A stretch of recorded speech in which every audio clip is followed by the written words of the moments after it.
Good day, and welcome to this important presentation for MBA class.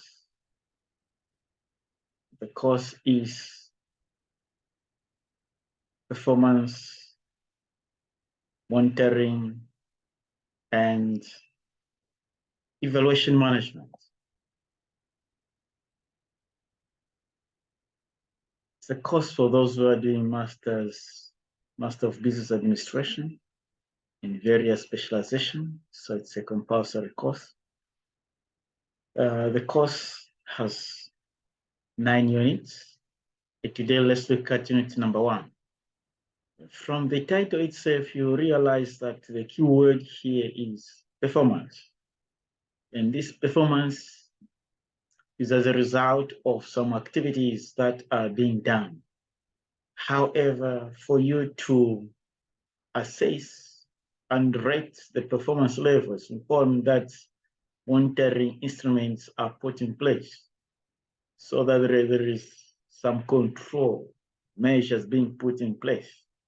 And thereafter, we can now evaluate. It can be a project, it can be the product, it can be service delivery. We evaluate. So the course is talking about how can we manage performance? How can we monitor instruments? How can we evaluate? And how can we manage the entire project given? But you realize that this performance management is not new. Of course, from as far back as 1974, we can easily cite sources from Adam Smith's classical work, who proposed the concept of division of labor. For the work to be done effectively, it's important to dissect the entire work into a number of components and thereafter deploy specialization so that each category of work is handled by a group of individuals or an individual who is tasked and time is allocated to each and every activity. Thereafter, we also saw Frederick Winslow Taylor, who was also a guru and came in with this scientific way of applying management on people. And he went further to look at the results that should be obtained through people and came up with categories or ways and means of managing human resource. But you also realize that for people to perform to the best of of the institutional expectation, there are certain needs that should be met because they are human beings. So we have another proponent in the name of Abraham Maslow, who came up with some hierarchy of needs, categorized into 5 levels. And he emphasizes that the basic needs must be met before maybe you consider security, which is also critical, and many people may go for jobs with security. He also realizes that the individuals, for them to perform, apart from meeting their physiological needs and also providing security, they need to feel part and parcel of the institution. Where we look at now the sense of belonging. And Abraham goes on and on to say the needs, when the lower needs are met, other needs emerge until we reach the topmost, which is the level of actualization. Everyone always vies to rise in some rank until attains the highest level. Therefore, it's always in order when structuring some organizations, there must be room for growth where individuals are able to rise in those ranks until they attain the topmost. This is according to Abraham Maslow's hierarchy of needs. Let's try to look at the concept of performance management.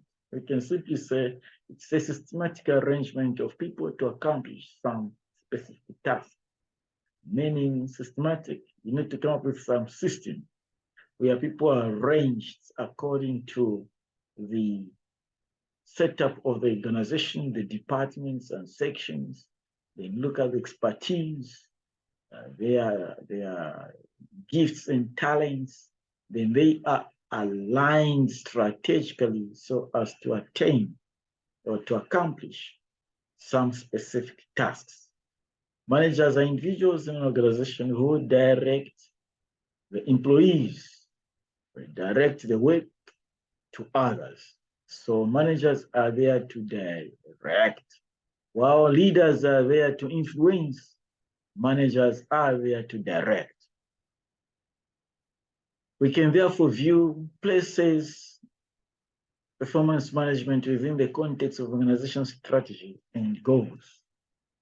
The model proposed by Marvin views an organization as a system made up of factors including purpose, structure, rewards, helping mechanisms, and relationships, with leadership at the center acting as a hub from which all other factors are controlled. So here we are saying an organization, it's a system. Every organization has some system. And this system is made up of a number of things. Number one, the system must have a purpose. Why is this organization existing? There must be some vision, some mission statement. Some institution may also have the motto. The institution must have some structure and ways and means of rewarding performance, because the ultimate goal of this institution or system is to attain certain goals, and those who are driving that agenda must be rewarded. So rewarding mechanisms, some payroll mechanisms, some scales, salary scales at the place of work are arrived at according to the capability of an individual or the involvement. Different works may have different tasks. Those that are so demanding normally must be highly rewarding. And the system must also have some ways and means of helping mechanisms. And the system must allow relationships where sections are able to collaborate, departments are able to collaborate, units are able to collaborate, because all in all, we've got one agenda to attain the goals and aspirations of the organization. We can therefore say performance appraisal system is also viewed as the primary means for managing employee performance. To appraise is to rate, to grade, to evaluate, assess someone's performance. So individuals must be appraised periodically to ensure that there is consistency in their performance.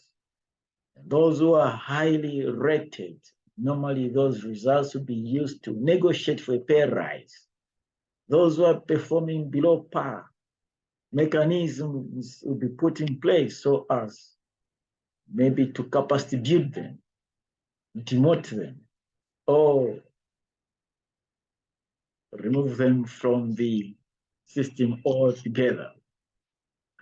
In summary, for one, therefore, we can say that performance management is a process, and it involves the following elements. Number one, for us to perform, for the institution to perform, there is need to set objectives.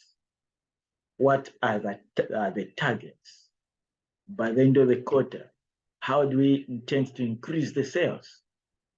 By the end of the quarter, what level of performance do we expect the employees to attain?